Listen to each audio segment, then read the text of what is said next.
ดับบอดជួយឆ្នាំខ្ញុំហូរទឹកភ្នែកអើយសែងស្រុកពុនពេនឹកណាស់បញ្ចូលឆ្នាំខ្មែរខ្ញុំចាត់ឆ្ងាយស្រុកឆ្ងាយពុកឆ្ងាយម៉ែមិនបានជុំក្បែរច្រើនឆ្នាំ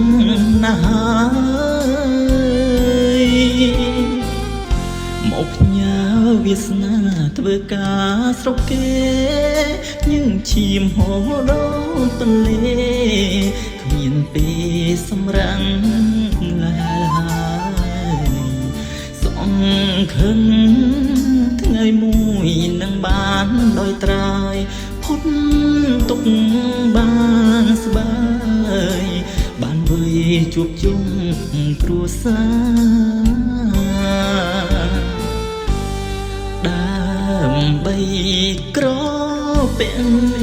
ជំនឿភាពក្រធ្វើជាពលករស្រុកគេ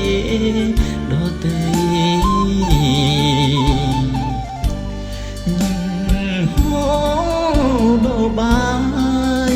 កាយមិនតវ៉ាលំបាកយ៉ាងណា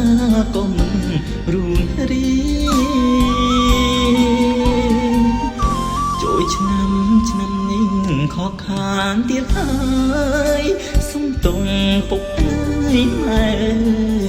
ធ្វើឲ្យរូបលោកកំព្រីឆ្នាំថ្មីសុំលោកទាំងពីរសុខជីរួមចាំ